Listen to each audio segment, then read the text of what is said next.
A 13-year-old boy sets up a simple lemonade stand. But one phone call changes everything. A privileged woman dials 911, unaware that she's about to start a fire she can't put out. When the cops show up, so does Shaquille O'Neal. Now, it's not just about lemonade. It's about power, privilege, and a test the whole world is watching. Because when you try to shut down the wrong kid, the internet strikes back.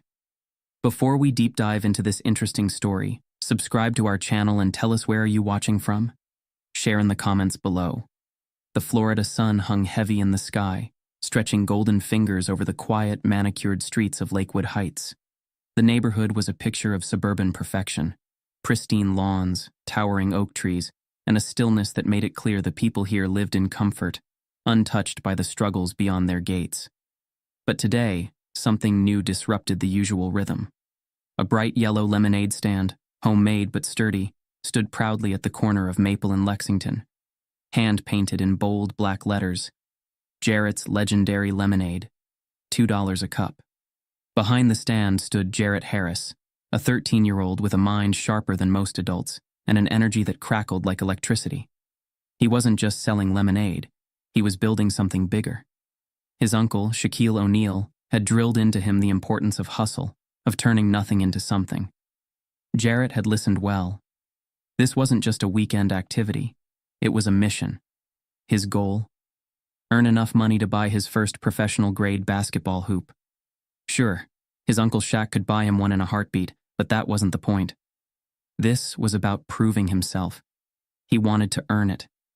Shaquille O'Neal was many things. An NBA legend, a businessman, a millionaire. But above all, he was real. Despite his wealth, he never let it change him. He still remembered where he came from, the struggles of his childhood, the sting of being doubted. It was why he pushed Jarrett to think bigger, work harder, and never let anyone tell him he didn't belong. From his car, parked a few blocks away, Shaq watched with quiet pride. His nephew stood tall, chin high, engaging every customer with a confident smile. Jarrett wasn't just selling lemonade. He was selling himself, his ambition, his hunger, his belief that he could build something from scratch. The first customers trickled in.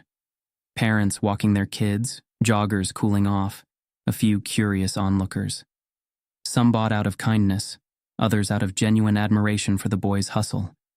Jarrett handled each sale with sharp efficiency, always thanking them, always making sure they left with a smile. But not everyone was impressed.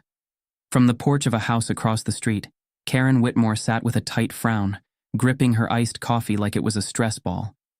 She'd lived in this neighborhood for 12 years, and never, not once, had she seen a lemonade stand pop up on this block. It just wasn't done here. She watched Jarrett with scrutinizing eyes. Something about it felt off. Maybe it was the way he took up space so confidently, or the fact that he didn't seem intimidated by his surroundings. Whatever it was, it made her uncomfortable. She glanced at her phone. Should she say something? Would that be overreacting? Karen wasn't racist, of course not. She had black friends, colleagues. She donated to charities that helped urban communities. But there were rules, unspoken ones.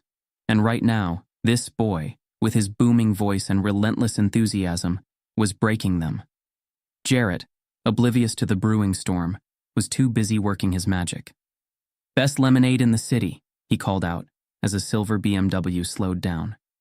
The driver, a middle-aged man in a polo, hesitated, then chuckled and pulled over. Moments later, another sale, another step closer to his goal. But as the day stretched on, the temperature wasn't the only thing rising. The subtle looks, the hesitant stares, the barely concealed frowns from a few passing neighbors. Jarrett could feel it, that unspoken discomfort. Most people were friendly, but some weren't. He'd seen it before, in small ways. The way clerks at expensive stores watched him too closely. The way some teachers assumed he couldn't afford certain things. He wasn't naive. But this was different. From the porch, Karen tapped her nails against her glass, frustration simmering beneath her skin. It wasn't just that he was there. It was how he was there. Too loud, too confident, too comfortable. She exhaled sharply and muttered under her breath. This wasn't right. And someone needed to do something about it. She picked up her phone. Shaq noticed the shift instantly. He'd spent years recognizing the silent language of discomfort, the tight smiles, the way people's eyes darted away when they saw something that didn't fit their world. He could tell the storm was coming. And Jarrett? He was too deep in the game to see it. As Shaq stepped out of his car, stretching his towering frame, he kept his eyes locked on his nephew. This was Jarrett's moment, his first real taste of what the world was like beyond the bubble of family, beyond the lessons taught in the comfort of home. He wasn't going to interfere. Not yet. Because in life, there are lessons you can't be told. You have to feel them. And Jarrett was about to feel one. A woman in yoga gear approached the stand, sunglasses perched on her nose. She hesitated, then pulled out a $5 bill. "Keep the change," she said with a kind smile. "Appreciate it." Jarrett grinned, pouring her a fresh cup. As she walked away, he allowed himself a moment to exhale. He was doing it. He was really doing it. But that small victory was short-lived. Because at that exact moment, two things happened. First, Karen ended her phone call. Her expression was cold, satisfied. Second, a police cruiser turned onto the street, blue and red lights flashing. Jarrett blinked.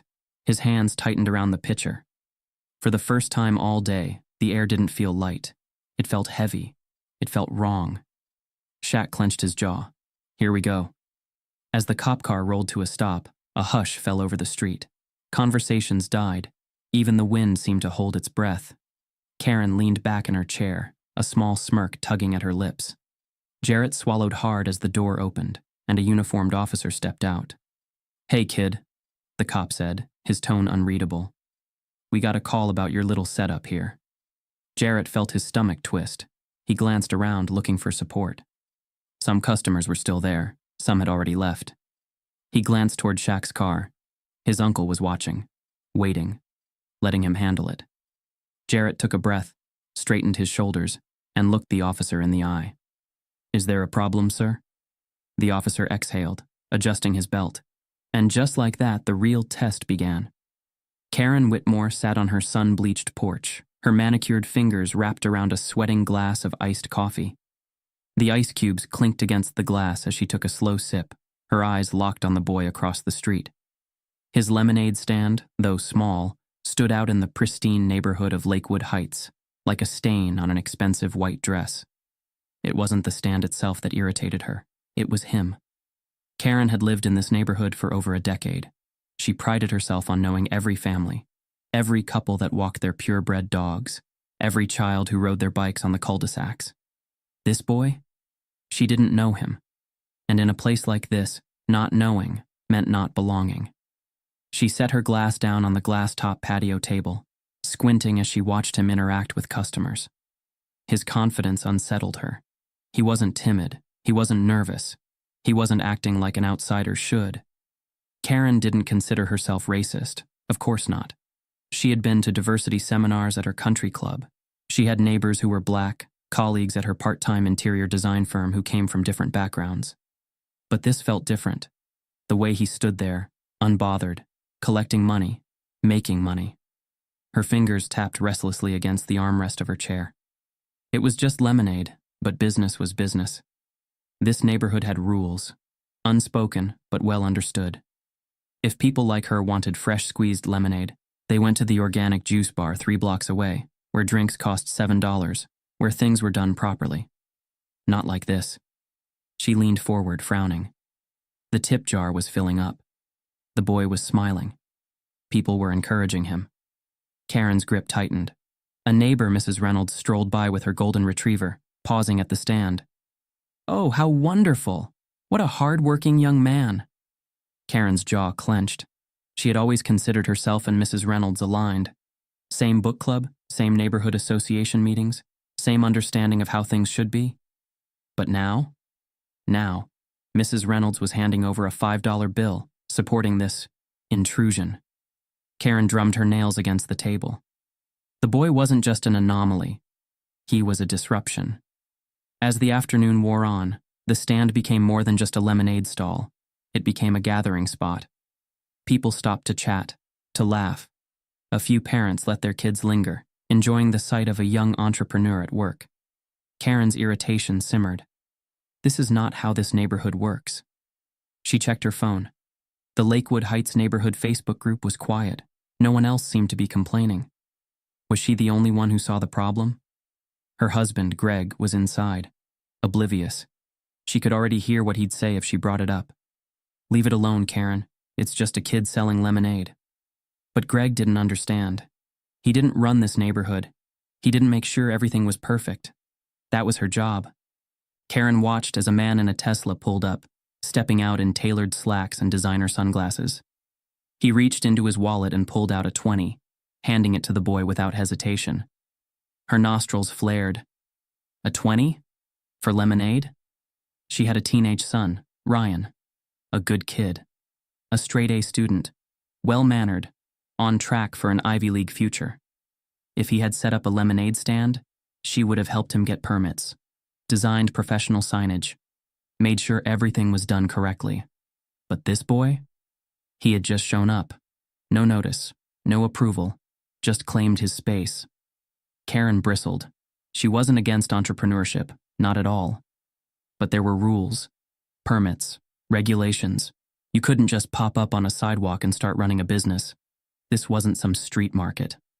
She unlocked her phone and opened a browser. City ordinance permits, street vending. She tapped quickly, her mind racing. Karen's fingers hovered over her screen. There had to be something, some rule he was breaking. A shadow passed over her porch. She looked up to see Mark Douglas, a retired lawyer who lived 4 houses down.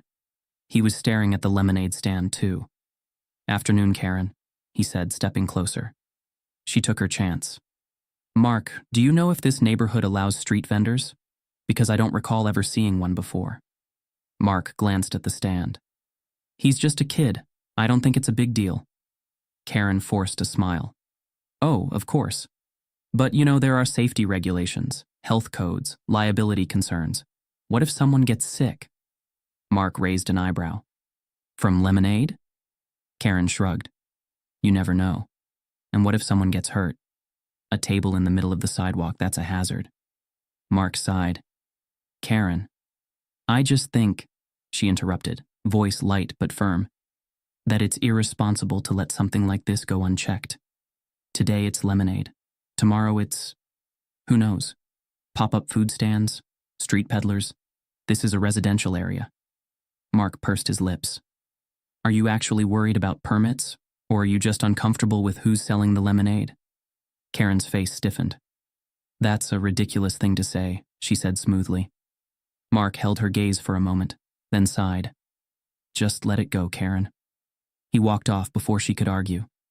Karen exhaled sharply, tapping her nails against her phone case. Let it go? Number. She would not let it go. She stared at the boy again.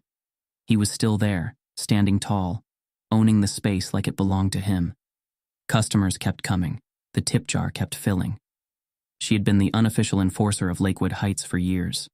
No one put up unapproved decorations. No one parked their cars on the street overnight. No one held garage sales without permission. And certainly no one set up unregistered businesses on the sidewalk. This wasn't about race. It wasn't even about the lemonade. It was about order. And she was about to restore it. She swiped to her contacts and pressed the familiar 3-digit number. 911. "Hello, yes," she said, voice carefully controlled. "I'd like to report a business operating without a permit in my neighborhood." The operator asked for details. "Well," Karen said, glancing across the street, watching as the boy laughed at something a customer said. "It's a young man selling drinks. I don't know if it's legal or safe." The operator asked if there was an immediate danger. Karen's lips pursed. "I wouldn't say danger, but you never know. It could be disruptive. Could cause issues. I just think someone should check it out." She could already see it in her mind. A polite but firm officer arriving, asking for a permit. The boy scrambling, realizing he didn't have one. The lemonade stand getting shut down. It wasn't personal. It was just how things worked. The operator confirmed that an officer would be dispatched. Karen leaned back in her chair, a small smirk playing at the corner of her lips. The boy would learn. There were rules for a reason. Karen Whitmore's fingers hovered over her phone screen. She could still hear Mark Douglas's words echoing in her mind. Are you actually worried about permits, or are you just uncomfortable with who's selling the lemonade? It was ridiculous, offensive even. This had nothing to do with race. This was about order. She had spent years making sure Lakewood Heights maintained its reputation. No unnecessary noise, no unsightly messes, no disruptions. She wasn't about to let one boy with a lemonade stand unravel that. Her nails tapped against the armrest of her porch chair. Across the street, the stand was thriving. Customers kept coming. A group of teenagers on bikes stopped to buy drinks, chatting and laughing as if the sidewalk was their personal lounge. A woman in tennis gear handed the boy a $10 bill and told him to keep the change. Karen's stomach twisted. It wasn't just that he was selling lemonade. It was that he was winning. And worst of all, no one else seemed to care. She glanced at her phone again. There was only one way to fix this. With a deep breath, Karen swiped to her keypad and dialed 911. The call connected on the first ring. 911, what's your emergency? Karen's voice was measured, dripping with concern but carefully controlled. Hi, I'd like to report a suspicious individual in my neighborhood. A pause. Then the dispatcher's voice. Can you describe the situation, ma'am? Karen's eyes stayed locked on the boy. He was laughing now, counting cash from the tip jar while another customer waited. It's a young man, she said, lowering her voice just enough to make it sound urgent. He set up a stand on the sidewalk, selling things. I don't know if he has a permit. It seems off. The dispatcher's tone remained neutral. Ma'am, is he causing a disturbance? Harassing anyone? Karen pursed her lips. That wasn't the point. I don't know, she said, adding just the right amount of hesitation. He's been here all day and people are gathering. It's making some of us uncomfortable. I don't want to assume anything, but you never know these days. He could be scamming people. There. She had planted the seed. The dispatcher asked for a location. Karen gave her address, making sure to emphasize that this was a gated community, a place where this kind of thing shouldn't happen. We'll send an officer to check it out, the dispatcher said. Karen exhaled, a wave of satisfaction washing over her. She had done the right thing. Across the street, Jarrett Harris had no idea what was coming. He was in the zone.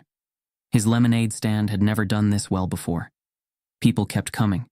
He had already gone through 3 pitchers of lemonade, and the tip jar was so full he had to empty it into a shoebox under the table. A man in a business suit, probably coming home early from work, pulled up in a sleek Jaguar. He stepped out, glanced at the stand, and smirked. What do we have here? He asked. Jarrett grinned. The best lemonade you'll ever taste, sir. The man chuckled, pulling out a crisp $20 bill. I'll take 2, keep the change. Jarrett's stomach did a flip. He pocketed the bill, pouring the man's drinks with the smooth precision of a seasoned entrepreneur. This wasn't just a lemonade stand anymore. It was a business, and he was killing it. His uncle, Shaquille O'Neal, had always told him, if you're gonna do something, do it so well that they have no choice but to respect you. And today, people were respecting him. He glanced toward the parked SUV a few houses down. Shaq had been watching from a distance the whole time, not interfering, just observing. Jarrett knew what that meant. His uncle was testing him. This wasn't just about making money. It was about proving he could handle himself, that he could take an idea and turn it into something real. And so far, he was passing with flying colors. But while Jarrett focused on serving customers, he didn't see what was happening just down the block. A police cruiser had turned onto the street. It moved slowly, deliberately, the flashing lights off for now. Inside, Officer Paul Reed glanced at the dispatch notes. Suspicious individual. Possible unauthorized vending. He sighed. He'd been on the force for 12 years, and he had seen real problems. This question mark. This didn't sound like one. Still, a call was a call. As he pulled closer, he spotted the stand. A young black boy, maybe 13 or 14, standing behind a neatly arranged lemonade table. A line of customers. Laughter. friendly conversation. He felt a familiar knot form in his chest. He had seen this scene before, a harmless situation that turned into something bigger because someone, somewhere, felt uncomfortable. Reed turned to his partner, a younger cop named Daniels. "We go in easy, no assumptions." Daniels nodded, and with that the cruiser rolled to a stop. The instant the police car pulled up, the energy on the street shifted. The laughter quieted. Conversations stalled. The air suddenly felt too thick, too heavy. Jarrett looked up, confused. His hands tightened around the lemonade pitcher. The back of his neck prickled. He wasn't doing anything wrong. So why were the police here? Karen watched from her porch, a satisfied smirk creeping across her face. This was how things were supposed to be: controlled, regulated, kept in check. Officer Reed stepped out of the cruiser, adjusting his belt. His partner followed, scanning the scene. Jarrett forced himself to stay calm. But deep inside, a seed of doubt took root. Because he knew, he had always known, that being right didn't always mean being safe. The officer approached, stopping just short of the stand. "Hey there, kid," he said, voice neutral. "You mind telling me what's going on here?" Jarrett swallowed, glancing at the customers. Some looked concerned. Others started stepping back. Even the ones who had been friendly didn't want to get involved. Shaq, still parked in his SUV, leaned forward. His face was unreadable. Jarrett turned back to the officer, standing his ground. "I'm selling lemonade, sir," he said, keeping his voice even. "Is there a problem?" Officer Reed sighed, running a hand over his chin. He didn't want to be here. But now, he had no choice. He glanced toward Karen's house. He could see her, pretending not to stare, pretending she wasn't the one who had made this happen. He exhaled. And then, in the calmest voice he could muster, he asked the question that would change everything. "Do you have a permit?" The street went silent. Karen smiled. Jarrett's heart dropped. Shaq's hand curled into a fist on the steering wheel. And in that moment, the young hustler realized this wasn't about lemonade anymore. It was about something much bigger. And he wasn't sure if he was ready for it. The sound of tires rolling to a slow stop sent an eerie hush over the street. A police cruiser, its blue and red lights reflecting off the windows of parked cars, pulled up right in front of Jarrett Harris's lemonade stand. The laughter died. Conversations froze mid-sentence. Even the breeze seemed to hold its breath. A few people stepped back instinctively, as if not wanting to be too close when things went sideways. The ones who had been casually chatting just moments ago now looked hesitant, unsure of what to do. Jarrett's grip on the lemonade pitcher tightened. He hadn't done anything wrong. And yet, as the two officers stepped out of the cruiser, adjusting their belts, scanning the scene with practiced caution, he felt a tightness in his chest. Because deep down, he knew. This wasn't about lemonade anymore. Officer Paul Reed took the lead, a man in his early 40s with tired eyes and a face that had seen far too much. His partner, Officer Daniels, younger and newer to the force, trailed just behind, scanning the scene with less certainty. Reed's gaze landed on Jarrett first. Not the stand, not the customers, just him. For a long second, he didn't speak. He just looked. Jarrett recognized that look. It was the same one he'd seen in a store once, when a security guard trailed him through the aisles, even though he hadn't touched a thing. The same look a teacher had given him when he had raised his hand one too many times in class. It was a look that said, "Explain yourself." Reed finally spoke. His voice was calm, but firm. "Where's your permit, kid?" Jarrett squared his shoulders.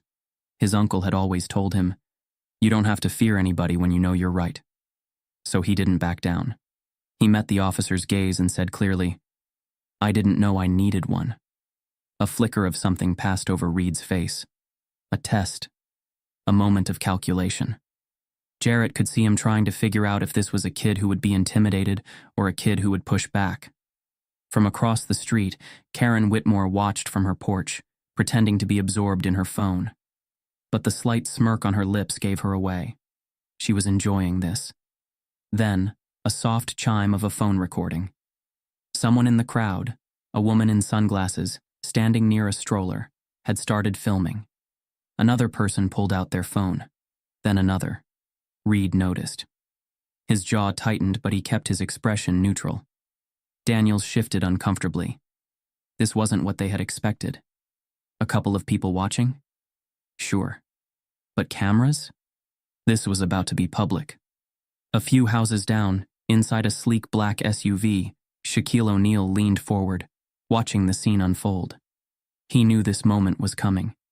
He could have stepped out right now, walked over, and shut this whole thing down in seconds. But he didn't. Because this was Jarrett's fight first. A young black man learning, in real time, what it meant to exist in a world that didn't always want you to win. Shaq's fingers drummed against the steering wheel. He was ready to move the second things escalated. But for now, he watched. From her porch, Karen finally made her move. She stood up, adjusting her crisp white blouse, and walked toward the scene with an air of authority. She wasn't scared. The cops were here now. She could say whatever she wanted. "I was the one who called," she announced, her voice carrying just enough faux concern to sound reasonable. Reed turned to her. "What seems to be the issue, ma'am?" Karen folded her arms, tilting her head toward the stand. "I just found it strange," she said smoothly. "He's been here all day. No supervision, handling money. I don't know if the drinks are even safe. I mean, you never know, right?" Jarrett's hands curled into fists. His lemonade was safer than the overpriced smoothies she probably drank at her country club. He opened his mouth to defend himself, but before he could, a voice cut through the tension. "Ma'am," Officer Reed said, shifting his stance slightly. "Are you saying there was a complaint about the quality of the lemonade?" Karen hesitated for a fraction of a second. She hadn't expected to be questioned. "No, I'm just saying," she said, her voice taking on a slightly more defensive edge. "Shouldn't there be rules? I mean, if anyone can just set up a business anywhere, what's next? People selling things on every corner?" Officer Reed's lips pressed into a thin line. He'd seen this exact situation play out too many times. He had a choice here. He could push this further. He could make this kid pack up, give Karen what she wanted, or he could let this kid be. He glanced at the crowd. The phones, the expectant eyes. Karen was waiting for validation. Jarrett was waiting for justice. And Shaquille O'Neal was waiting for an excuse to step in. Reed took a breath and finally said, "Selling lemonade in a residential neighborhood without a permit isn't a criminal offense." Karen blinked. "Excuse me?" The officer turned back to Jarrett. "Kid, you should probably look into getting a permit. Technically, there are rules for this kind of thing. But in this case," he glanced back at Karen, "there's no real problem here." Karen's smugness faltered. "But I called because—" Reed turned to her. "And we responded. But there's no law being broken." Karen's lips parted, but for once she had nothing to say. From his SUV, Shaquille O'Neal finally opened the door. Every head snapped in his direction. The sheer size of him was enough to make people stop breathing for half a second.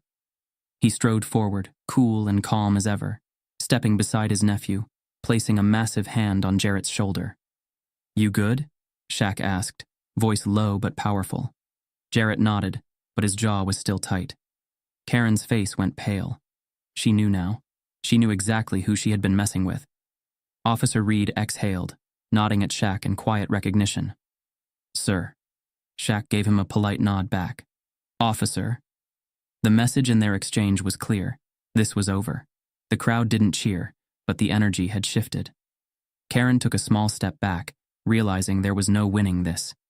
One by one, people started speaking up. "I don't see the problem. He's just a kid selling lemonade. Seems like a waste of police time." Karen's face burned. She turned quickly and walked back toward her house, keeping her head down. She could already feel the weight of eyes watching her. The police left soon after, the tension finally breaking. Shaq turned to Jarrett, his voice calm. "You handled that like a pro." Jarrett exhaled, his hands still trembling slightly. Shaq clapped him on the back. "Welcome to the real world, kid." Jarrett nodded, but he wasn't just frustrated. He was motivated. Because now he wasn't just selling lemonade. Now he had a mission. Jarrett stood behind his lemonade stand, his fists clenched at his sides, his pulse hammering in his ears. The officers had backed off, for now, but Karen Whitmore still stood nearby, arms crossed, eyes burning with irritation. And then, it happened. A sleek black SUV rolled onto the street, moving deliberately slow, its engine a low growl beneath the weight of what was coming. It didn't belong to the neighborhood's usual lineup of spotless Range Rovers and polished Teslas. This was different. The moment it came to a halt, everything changed. Heads turned. A hush rippled through the crowd. Even the officers who had been holding firm in their authority shifted ever so slightly. Because they knew. They knew who was inside. The SUV door swung open with a smooth, calculated movement, and then he stepped out. Shaquille O'Neal, Big Shaq. A mountain of a man, towering over everyone. His presence swallowed the space the second he unfolded from the vehicle, his broad shoulders eclipsing the sun, his sheer size making everything around him seem suddenly smaller.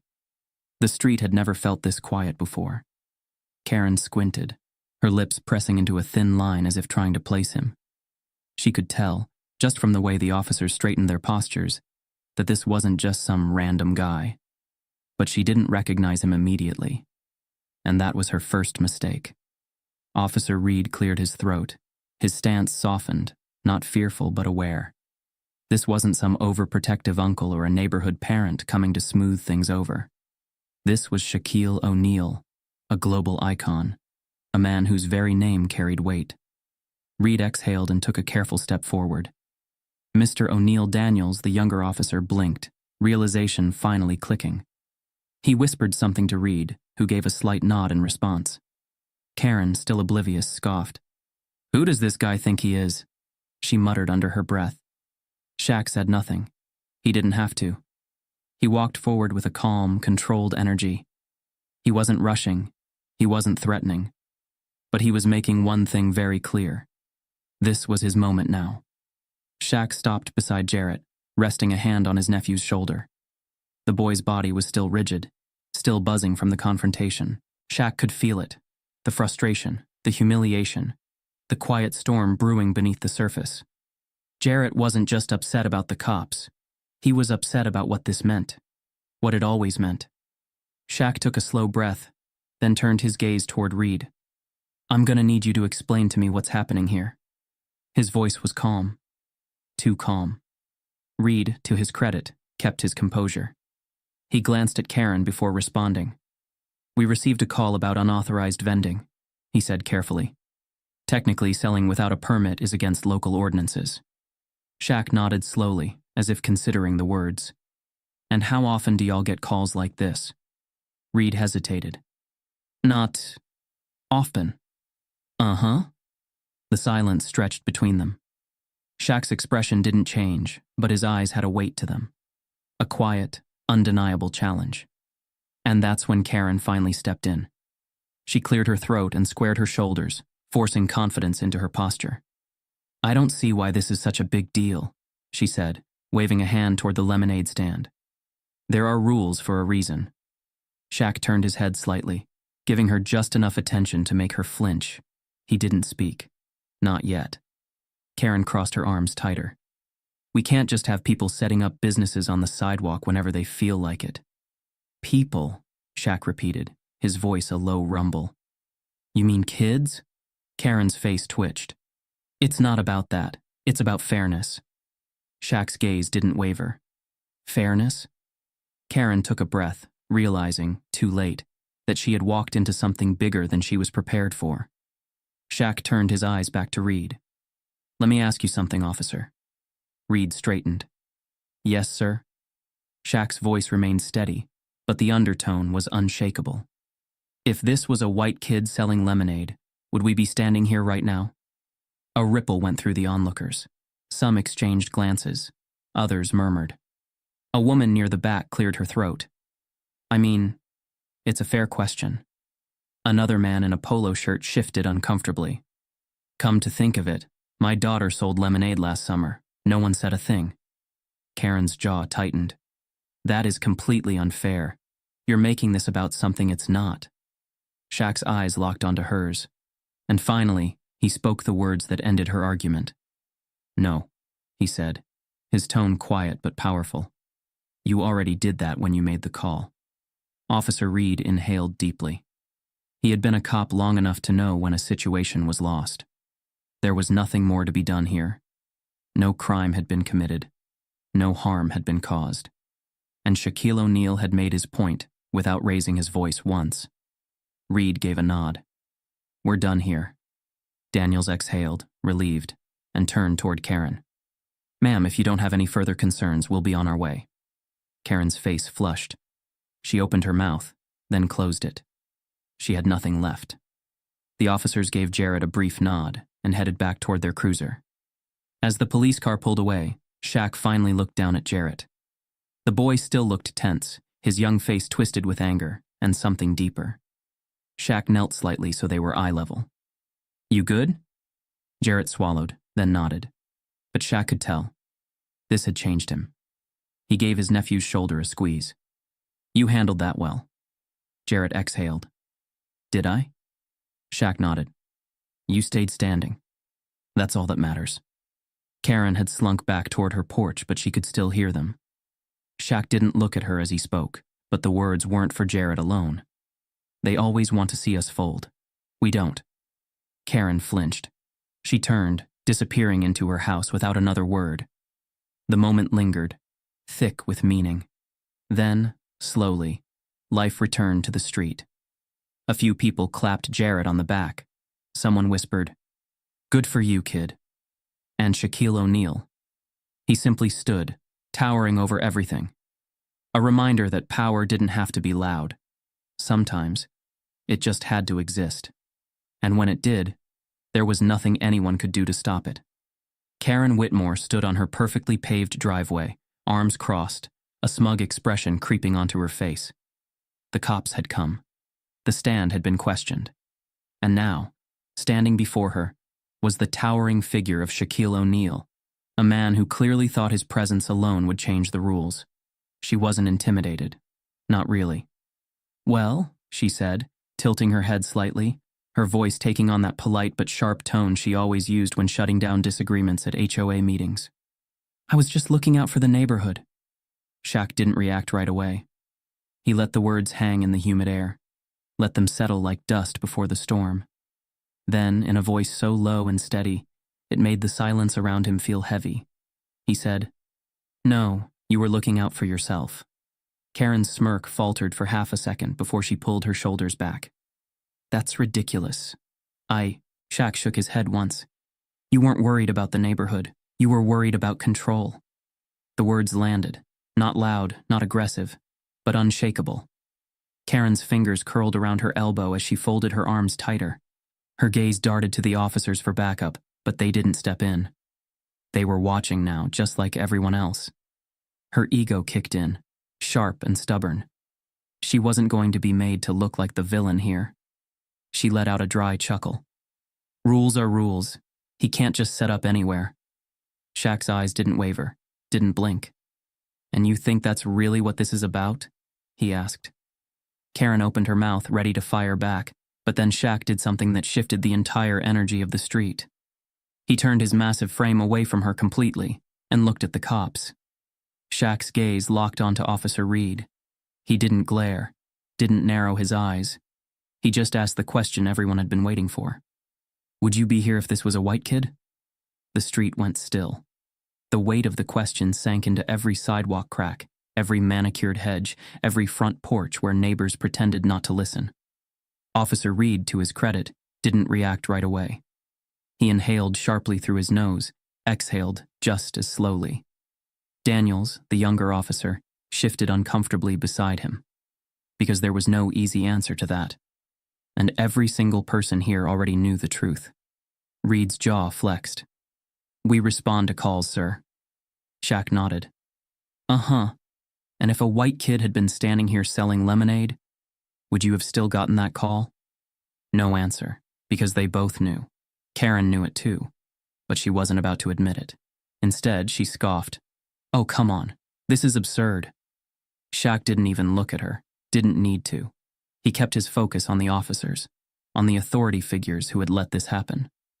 If he was white, Shaq said, this wouldn't have been a problem. No one would have called. no one would have cared. You wouldn't be standing here right now, asking a 13-year-old for a permit to sell a cup of lemonade. Daniel's lips parted, like he wanted to say something, wanted to deny it. But he didn't, because he couldn't, because they all knew. Karen, still standing her ground, let out a small laugh, shaking her head. I can't believe this. You're making this about race? Shaq's gaze finally slid back to her. She regretted speaking immediately. This was about race the second you picked up the phone. Karen's arms tightened around her torso. That is not true. Shaq took a slow step forward, not threatening, not aggressive, just present. Then tell me, he said, voice still steady, why you really called. Karen's mouth opened, then closed. The air shifted. The neighbors who had been quietly watching moved just a little closer. Some of them had been on her side before. Now they weren't so sure. The power of silence Shaq didn't push further. He didn't yell, didn't demand an apology. He just stood there, watching, waiting. And the longer Karen stood there without an answer, the clearer it became that she didn't have one. The realization crept into her expression, turning her irritation into something else. Something dangerously close to guilt. But Karen wasn't the kind to admit when she was wrong. So instead, she let out a sharp breath and turned away, waving her hand dismissively. This is ridiculous, she muttered, storming back toward her house. But she didn't go inside right away. Because now the entire street was looking at her differently, and she could feel it. Shaq turned back to Jarrett, who had been silent, watching every second of this exchange. His nephew was still standing tall, but there was something behind his eyes. Something deeper. Shaq saw it, felt it, and he knew what needed to happen next. This ain't over, he said, clapping a hand on Jarrett's shoulder. We just getting started. Jarrett exhaled, the tension in his chest loosening just a little. And for the first time since the cops showed up, he believed it. The moment the police car pulled away, the street slowly exhaled. Conversations picked back up, neighbors exchanged glances, and Jarrett Harris stood behind his lemonade stand, still gripping the counter, his heart hammering against his ribs. Shaquille O'Neal remained beside him, a steady presence, his massive frame casting a long shadow over the stand. The tension was still there, hanging like humidity in the Florida air. But something had shifted. Power had changed hands.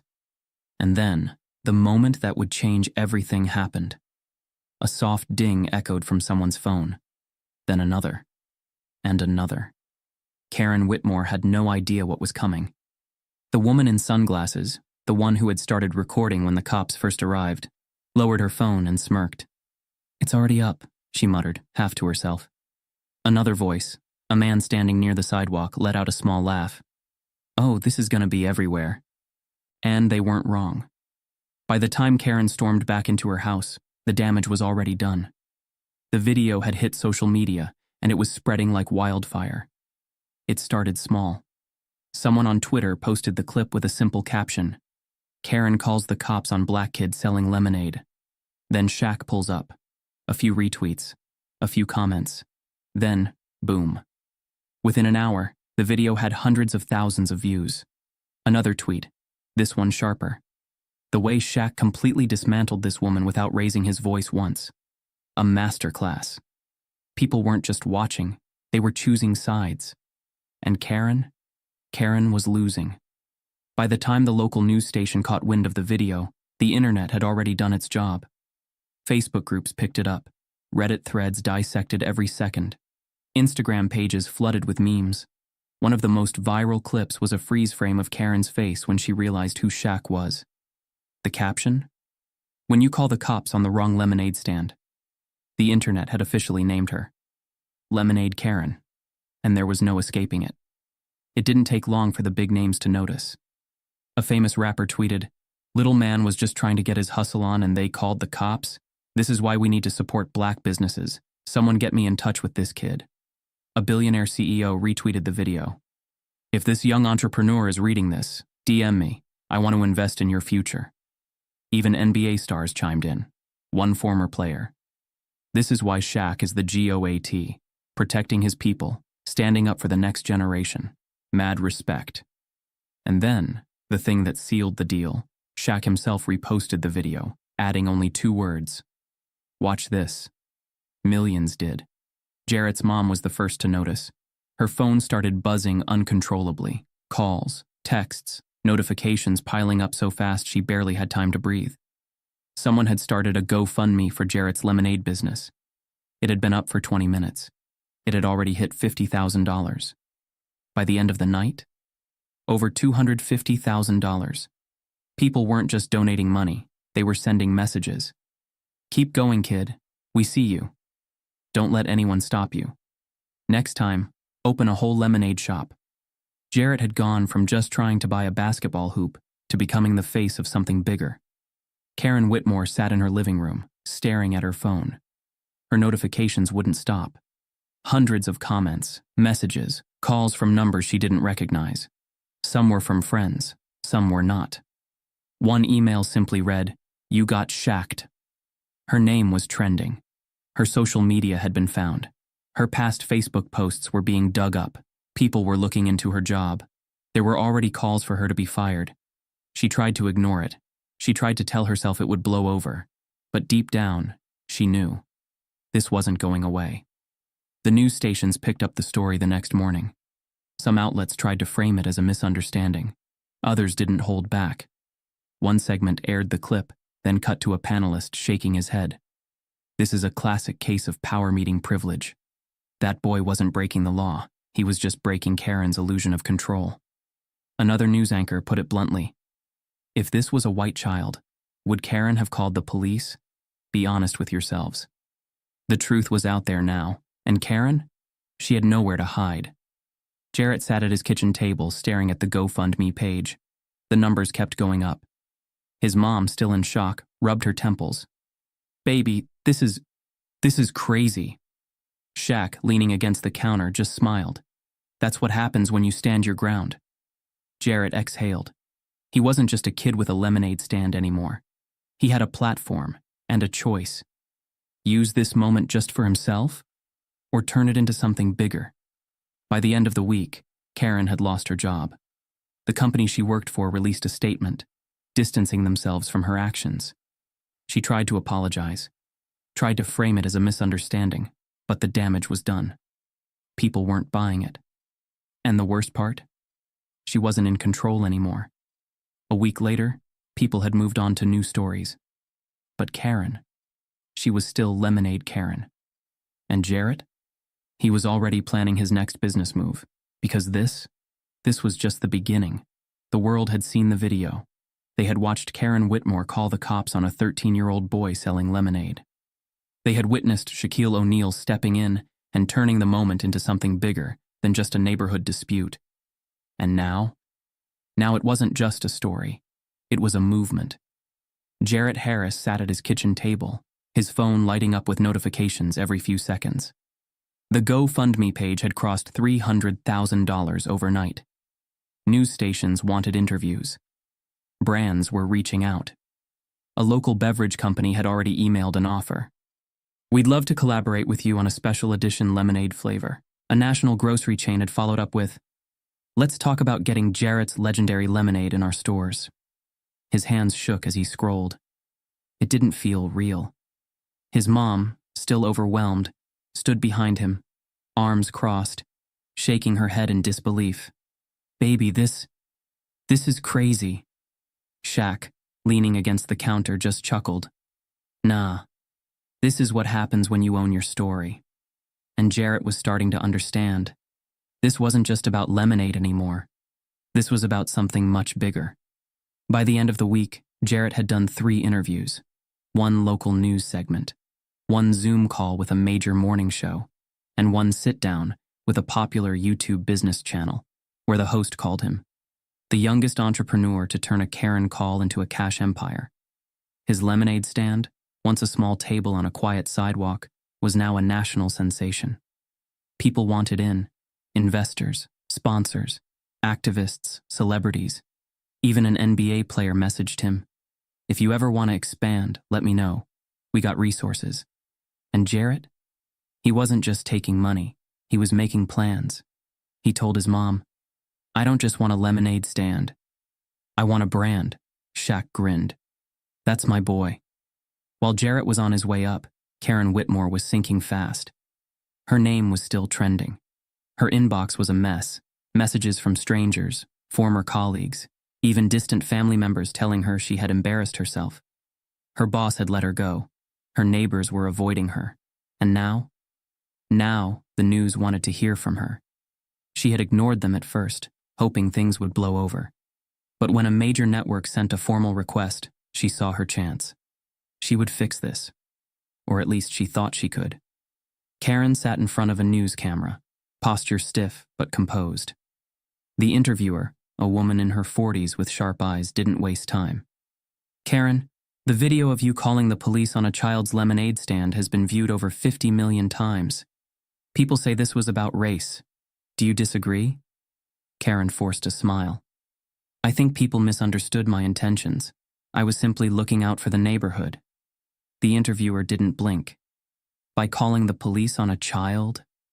Karen's smile faltered. I just meant there are rules and… Would you have called if it was a white child? A long pause. Karen opened her mouth, closed it. The silence was louder than anything she could have said, because everyone already knew the answer.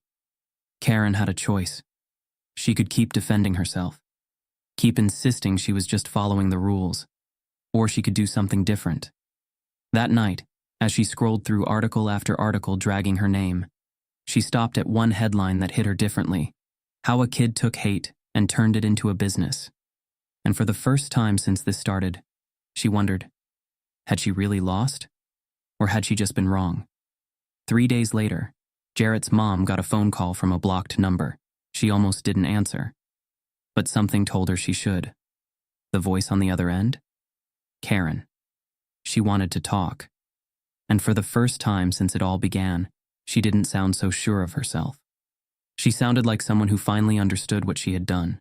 The question was it too late? Jarrett Harris sat in the back of his uncle's SUV, staring out the window as the city lights flickered past. It had been weeks since the lemonade stand incident, and life had changed in ways he never imagined. He wasn't just some kid hustling to buy a basketball hoop anymore. Now he was a brand, a name people recognized, a young entrepreneur with national support, a growing business, and an inbox full of opportunities he never saw coming. And yet, he wasn't celebrating. Not yet. Because there was something about all of this that still didn't sit right. He had won. But why did it still feel like a fight? Shaq drove in silence, letting the hum of the road settle between them. He had been waiting for this moment, the moment when Jarrett would start asking the right questions. Finally, the kid spoke. This wasn't about lemonade, was it? Shaq smiled to himself, keeping his eyes on the road. Took you long enough. Jarrett exhaled, leaning back against the seat. I mean, I get it. The money, the attention, the business offers, it's all great. But if I was just another kid selling lemonade, none of this would have happened. Shaq nodded. Yep. Jarrett turned toward him. So what was it really about? Shaq pulled up to a red light and finally glanced over. Power. Jarrett frowned. What do you mean? They'll always test you, Shaq said simply. The key is making sure they never win. Jarrett let the words sink in. The lemonade stand had been a test. Karen had been a test.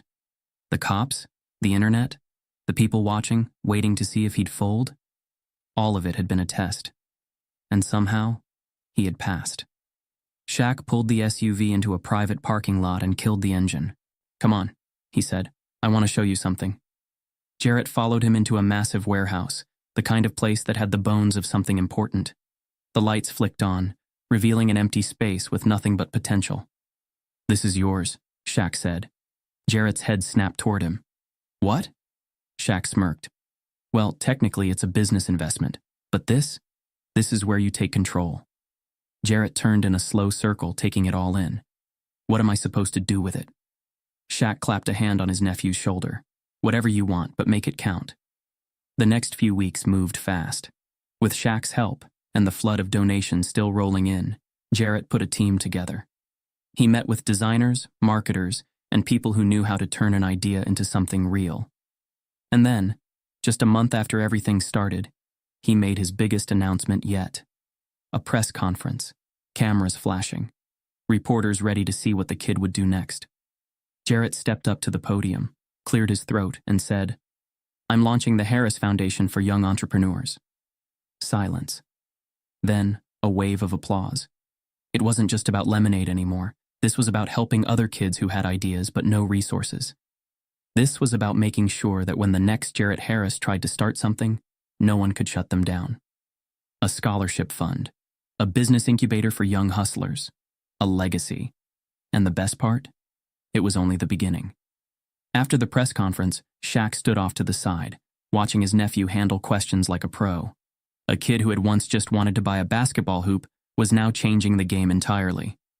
Shaq smiled. The future had just gotten a little stronger, and he had a feeling that this was only the first chapter. Some moments spark conversations. Others spark change. What happened to Jarrett isn't just his story. It's a reflection of a world where hustle meets bias and privilege meets truth.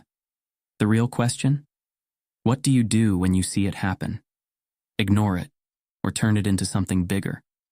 Because the next time someone tries to shut down the wrong dreamer, they might just build an empire instead.